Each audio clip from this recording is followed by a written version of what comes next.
In the scorching heat of the Pakistani desert, archaeologist Sir John Marshall stood transfixed.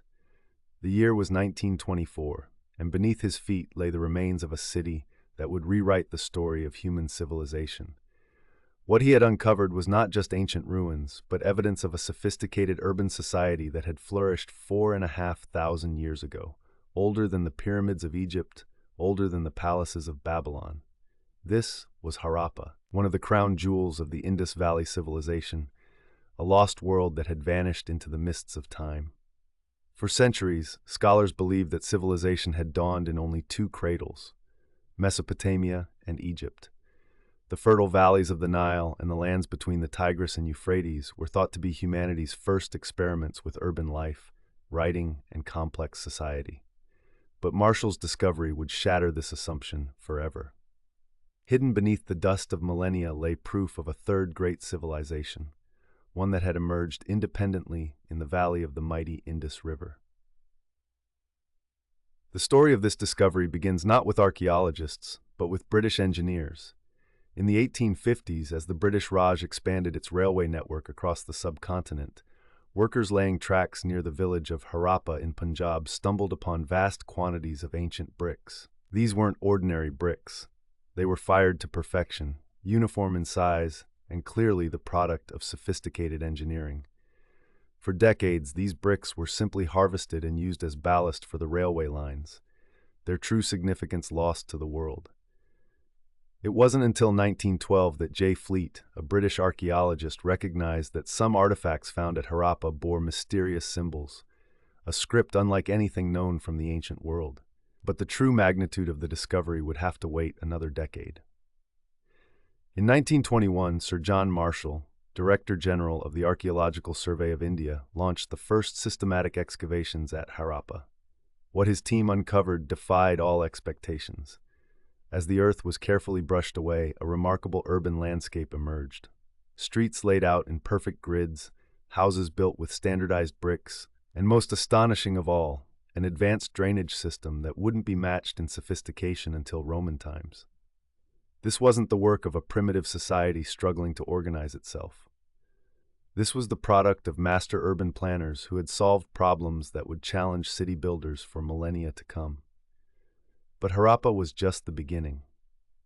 In 1922, R.D. Banerjee made another earth-shattering discovery at a site called Mohenjo-Daro, meaning Mound of the Dead in Sindhi.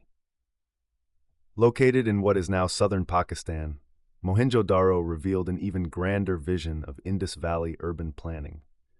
The city was divided into distinct sectors, a raised citadel area containing what appeared to be public buildings, and a lower town with residential quarters arranged in precise blocks.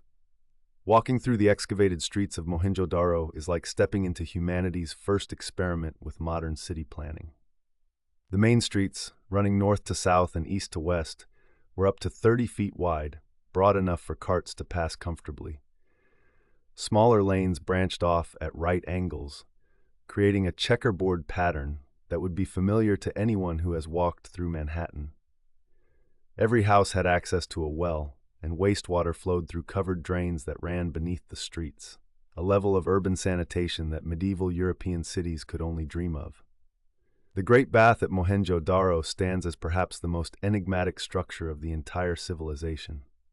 This rectangular pool, lined with bitumen to make it watertight, was accessed by flights of steps on either side. Measuring nearly 40 feet in length and 23 feet in width, it was clearly built for public use. Was it a place of ritual purification, a gathering place for community ceremonies? The answer remains locked in the undeciphered symbols of the Indus script. As excavations continued throughout the 20th century, the true scale of the Indus Valley civilization became apparent. This wasn't just two cities, but an entire network of urban centers spread across an area larger than Western Europe. From the mountains of Afghanistan to the shores of the Arabian Sea, from the foothills of the Himalayas to the deserts of Rajasthan, over 1,000 Indus Valley sites have been discovered. At its peak, around 2600 BCE, this civilization was home to perhaps 5 million people, making it the largest urban civilization of its time. The uniformity across this vast territory is breathtaking. Whether in Harappa in the north or Lothal near the Arabian Sea, the same standardized bricks appear, the same weights and measures, the same urban planning principles.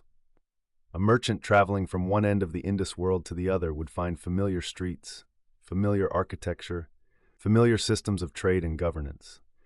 This suggests a level of political and cultural integration that wouldn't be seen again until the rise of great empires centuries later. The people of the Indus Valley were master craftsmen and traders. Their workshops produced exquisite jewelry, intricate seals carved from steatite, and pottery of remarkable quality.